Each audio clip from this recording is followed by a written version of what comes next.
नमस्कार, मैं हूं अनुराधा प्रसाद। 3 मई को लॉकडाउन 2.0 खत्म हो रहा है। इस समय देश में बहस चल रही है कि लॉकडाउन कैसे खोला जाए। कुछ लोग चरणबद्ध तरीके से लॉकडाउन खोलने की बात कर रहे हैं। प्रधानमंत्री नरेंद्र मोदी ने राज्यों के मुख्यमंत्रियों से चर्चा में कहा कि लॉकडाउन खोलने के तरीकों के साथ हमें इकोनॉमी पर भी ध्यान देना होगा। इस मुद्दे पर आज मेरे साथ आमने सामने में है वेदांता रिसोर्स ग्रुप के चेयरमैन अनिल अग्रवाल जी। वेदांता ग्रुप जो है वो दुनिया भर में mining and minerals, oil and gas, energy, power और स्टील जैसे कोर बिजनेस में है। तो अनिल अग्रवाल जी, आपका आमने सामने में न्यूज़ 24 के इस खास कार्यक्रम में बहुत बहुत स्वागत है। बहुत बहुत धन्यवाद Anuradha ji. It's always pleasure. Corona और लॉकडाउन, ये दोनों शब्द जो हैं, इन्होंने इकोनॉमी पर जबरदस्त वॉर किया है, जिसे बोलते हैं कि इसका असर इकोनॉमी पर बहुत ज्यादा पड़ा है। लेकिन लॉकडाउन खोलने की बात चल रही है, तो आपको क्या लगता है लॉकडाउन कैसे खोलना चाहिए? जो गवर्नमेंट का मेरे समझ में आ रहा है, वो लोग जो हॉटस्पॉट हैं उनको नहीं खोलेंगे। आज के दिन उन्होंने बाय एंड लार्ज सभी इंडस्ट्री चालू कर दी हैं। तो अब फैक्ट्रियों का खुलना तो वो चालू हो गया। अभी जनरल जो प्रॉब्लम है दुकानें खुलने की, जो अर्बन एरिया में जो दुकानें हैं या जो विलेजेस में दुकानें हैं वो खुले, सिस्टम सेट हो जी, जी। वो भी हो रहा है। लेकिन हॉट स्पॉट को तो नहीं खोलेंगे ऐसा मेरे को लगता है। जो हॉट स्पॉट है उनमें टाइम देना भी चाहिए और उसमें और भी नजर रखनी चाहिए, क्योंकि छोटी सी गलती से बड़ी गलती हो सकती है। जी जी। लेकिन अनिल अग्रवाल का प्लान क्या है कि लॉकडाउन को अनिल अग्रवाल कैसे सोचते हैं कि वो कैसे खोला जाए? जी, हम लोगों को तकलीफें तो बहुत हो गई, लेकिन मेरे हिसाब से जो उन्होंने अभी तक किया, अभी मैंने एक चीज और देखी कि गवर्नमेंट जिस तरह से गवर्नमेंट आज काम कर रही है, मैंने अपनी 40 साल की एक्सपीरियंस में ऐसा काम करते हुए कभी देखा नहीं। हर ऑफिसर, पहले हर आदमी बोलता था सीबीआई का लग जाएगा, इसको फाइल को ऐसे करेंगे तो ऐसा हो जाएगा। अब वो सारी बातें खत्म होके सब लोग मुस्तैदी से काम में लगे हुए हैं कि सारे काम को जल्दी से जल्दी किया जाए, और सारे लोग बहुत अच्छी तरह से लगे हुए हैं। तो इकोनॉमी को वापस लाने के लिए कोई भी कसर बाकी नहीं रखी जा रही है। मेरे को बहुत गर्व फील होता है जिस हिसाब से गवर्नमेंट ऑफ इंडिया काम कर रही है। तो हमने हरदम कहा है कि हिंदुस्तान में हम जिस काम में है वो डिफिकल्ट काम है, क्योंकि हम लोग ऑयल एंड, हम ही एक लोग हैं जो कि हिंदुस्तान में तेल बनाते हैं, हिंदुस्तान में कॉपर बनाते हैं, एल्युमिनियम बनाते हैं, जिंक बनाते हैं, खाली हम ही लोग हैं। और ये बहुत डिफिकल्ट काम है। इसको रीस्टार्ट करना बहुत बहुत बहुत टाइम लगता है, लेकिन हमको गवर्नमेंट की तरफ से पूरा साथ मिला और इसको हम निकालते जा रहे हैं। हम जो देखते हैं अपने हिसाब से, जो लॉकडाउन, 2 तरह की बातें हैं। एक तो बड़ी इंडस्ट्री को चालू होना, उसके साथ में लॉजिस्टिक का पूरा चालू होना, उसके साथ शिपिंग और रेलवे का चालू होना, इसके साथ आगे जो माल जाता है वो फैक्ट्रियों में जाता है, दूसरी फैक्ट्रियों में जाता है या दुकानों में जाता है, उसका पूरा सप्लाई चेन चालू होना। जी, चालू हो रहा है, लेकिन उसमें टाइम लग रहा है। जी। साथ साथ में गवर्नमेंट पूरी कोशिश कर रही है कि और जितने भी रोजगार हैं उनको जल्दी से जल्दी खोला जाए। मेरे को ये लगता है कि जो एंटरटेनमेंट के जो एरियाज थे, सिनेमा हॉल या रेस्टोरेंट, जो भी, उनको खोलने में हो सकता है थोड़ा टाइम गवर्नमेंट लगाए। जी जी। लेकिन एक बात बताइए अनिल जी, आपने कहा कि सरकार बहुत अच्छा काम कर रही है और लग नहीं रहा है, मिल के बिजनेसमैन के साथ और सबके साथ काम कर रही है। सीबीआई जैसी एजेंसी या ईडी जैसी एजेंसी का डर नहीं, मतलब जो ऑफिसर्स हैं वो खुले हाथ से काम कर रहे हैं। तो क्या ये कहा जा सकता है कि कोरोना का जो झटका है और उसके कारण जो इकोनॉमी का झटका है, उसने सरकार को भी सचेत कर दिया? बहुत अच्छी बात थी, जरूर सचेत किया है। सबसे बड़ी बात है कि जो एक बात समझ में आ गई कि हिंदुस्तान जो है प्लेस ऑफ एंटरप्रेन्योर है, और पिछले 5-10 सालों में एंटरप्रेन्योर को की पीठ थपथपाई नहीं गई, उनको आगे बढ़ाया नहीं गया। टैक्स टेररिज्म लग रहा था, लोगों के क्लियरेंसेस नहीं हो रहे थे, आदमी परेशान हो जाता था, वो सारी बातें को आज हर हालत में गवर्नमेंट के समझ में आ गई, लोगों के समझ में आ गई। और सबसे जरूरी है जो हिंदुस्तान में एंटरप्रेन्योरशिप है उसको सपोर्ट करना, उसके सपोर्ट करने से ही काम आगे बढ़ेगा।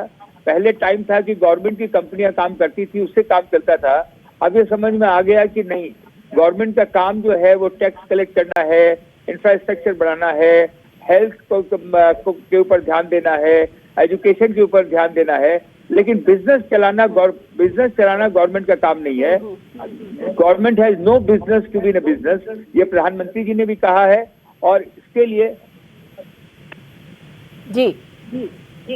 हाँ, इसके लिए प्रधानमंत्री जी ने भी कहा है कि government has no business to be in business. और सबको समझ में आ रहा है कि जब तक कि एंटरप्रेन्योरशिप जो छोटे रोजगार वाले हैं, मीडियम रोजगार वाले हैं, बड़े रोजगार वाले हैं, फैक्ट्रियों वाले हैं, इनको प्राथमिकता देनी पड़ेगी। जो हमारे यहाँ तो क्या आप देखते हैं अनिल जी, क्या आप देखते हैं कि गवर्नमेंट का जो नजरिया है वो 360 डिग्री से बदल गया?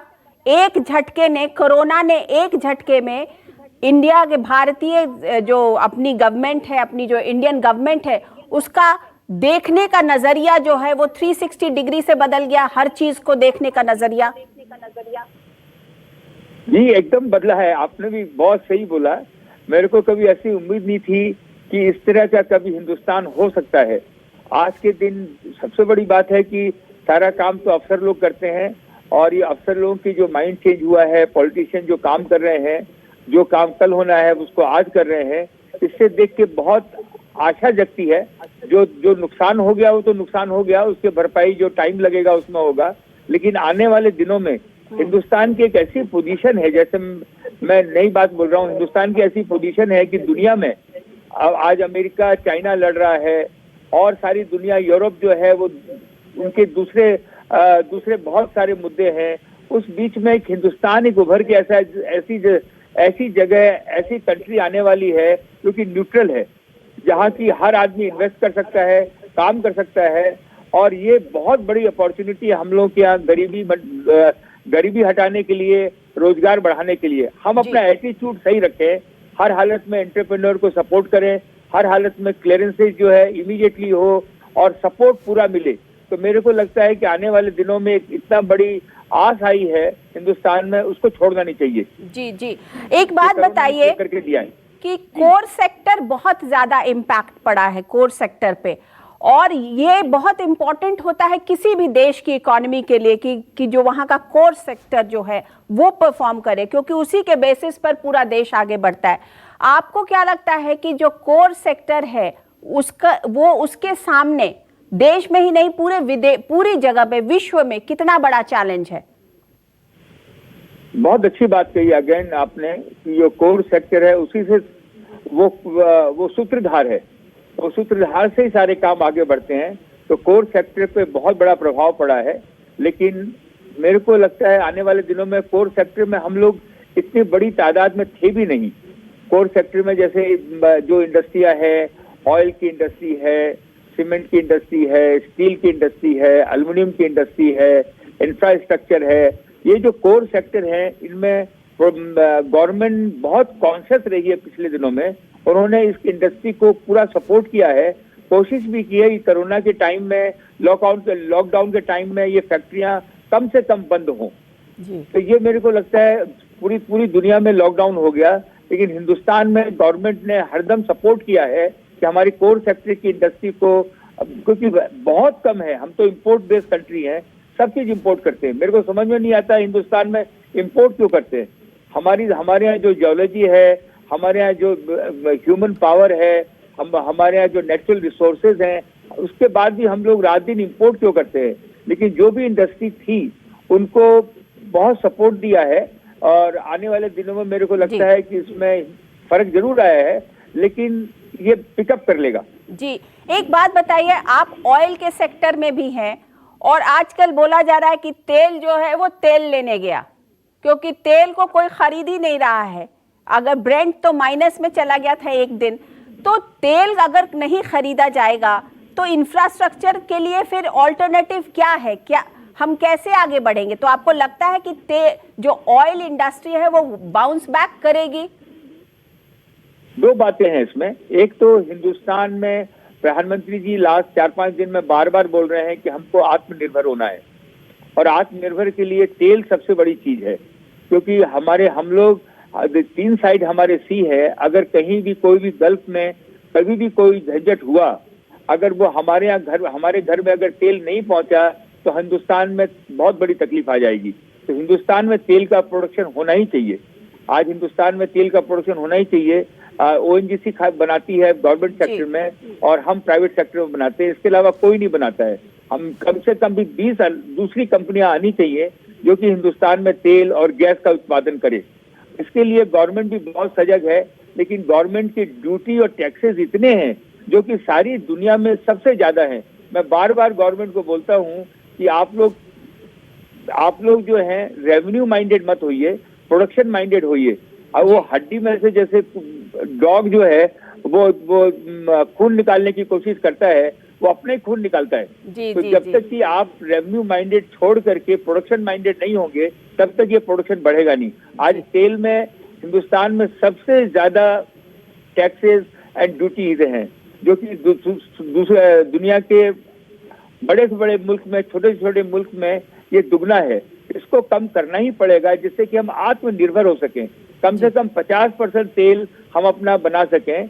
भाव की बात जो आ गई, भाव आपकी बात सही है कि ये भाव जो है $20 और एक टाइम ऐसा आया था माइनस हो गया, लेकिन मेरे को लग रहा है ये भाव वापस जो है $40 के आसपास 1 महीने, 2 महीने, 3 महीने में आ जाएंगे, क्योंकि कम से कम इतना पैसा चाहिए तेल नया बनाने के लिए। जी अच्छा, एक बात बताइए कि अभी एक डिबेट शुरू हो गई है देश में, लाइव्स वर्सेस लाइवलीहुड, कि किस चीज को बचाना चाहिए इस संक्रमण के काल में?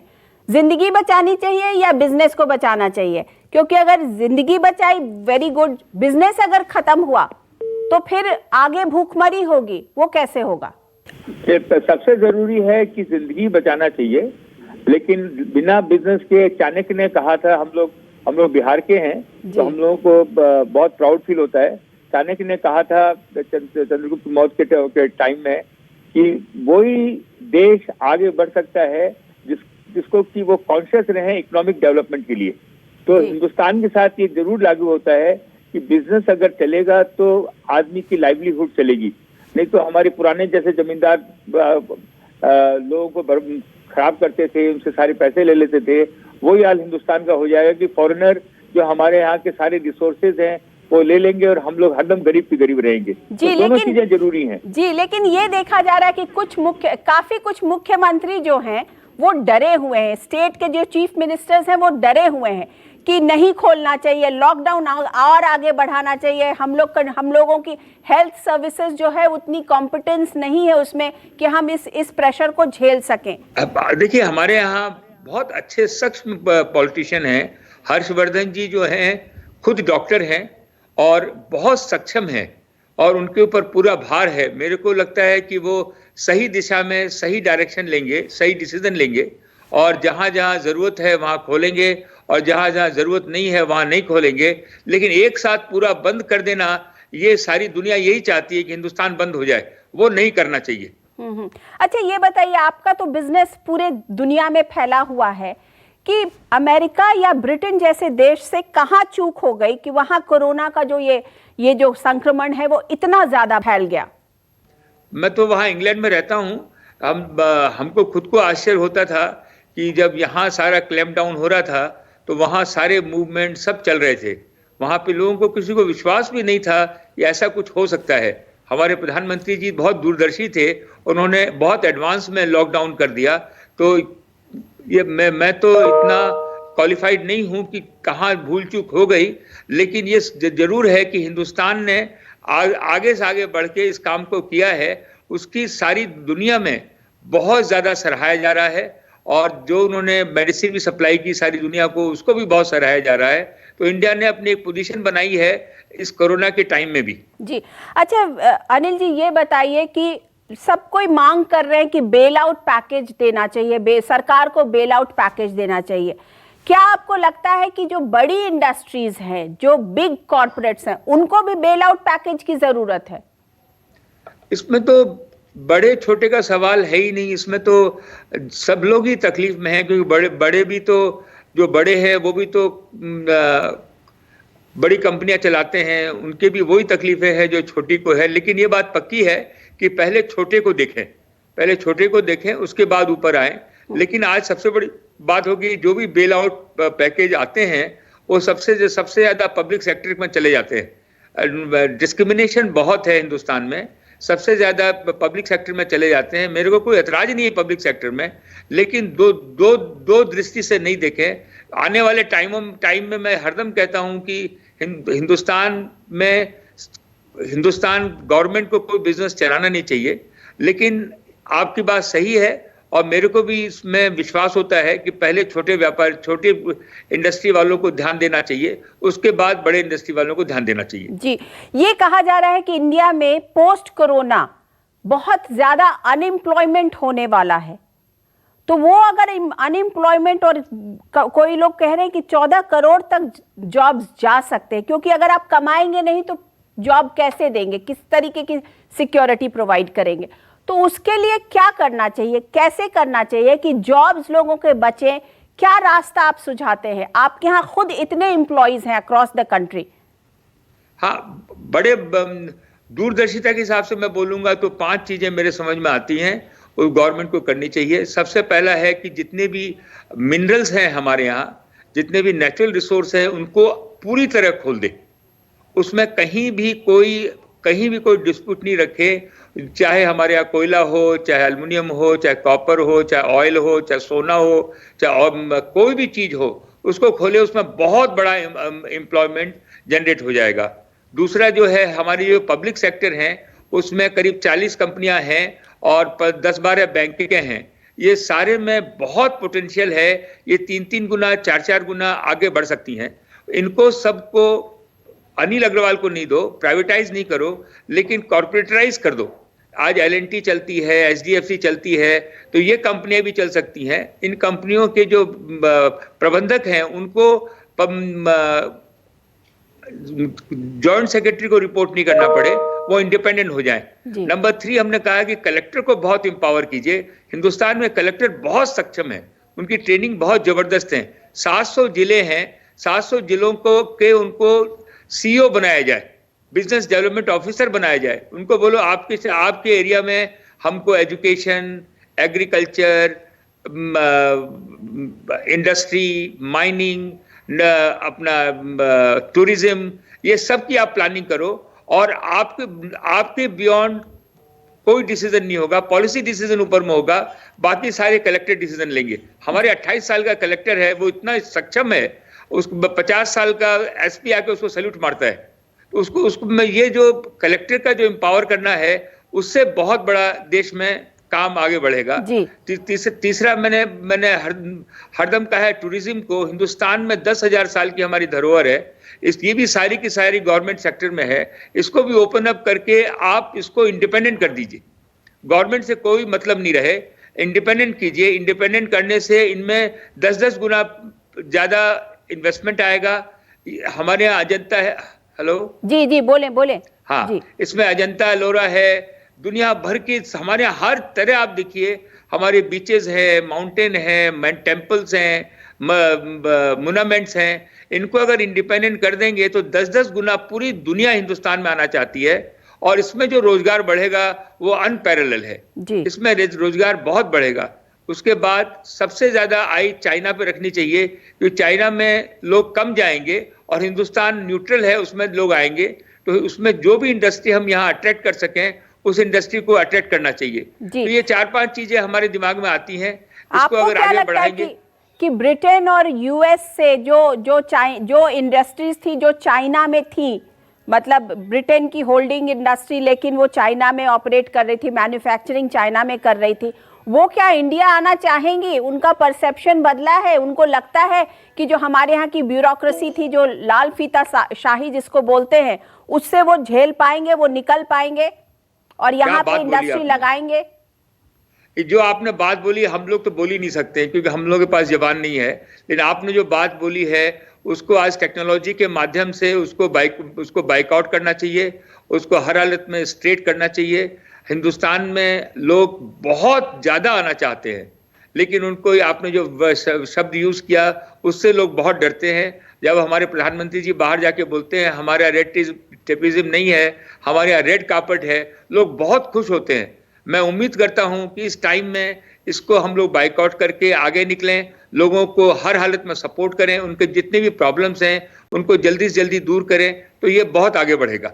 चलिए, अनिल अग्रवाल जी, हमसे बात करने के लिए आपका बहुत बहुत धन्यवाद। Thank you Anuradha ji, all the best. Thank you. तो ये थे वेदांता ग्रुप के अनिल अग्रवाल। मैं अनुराधा प्रसाद किसी और पर्सनालिटी के साथ आपसे फिर मिलती हूं, तब तक के लिए नमस्कार।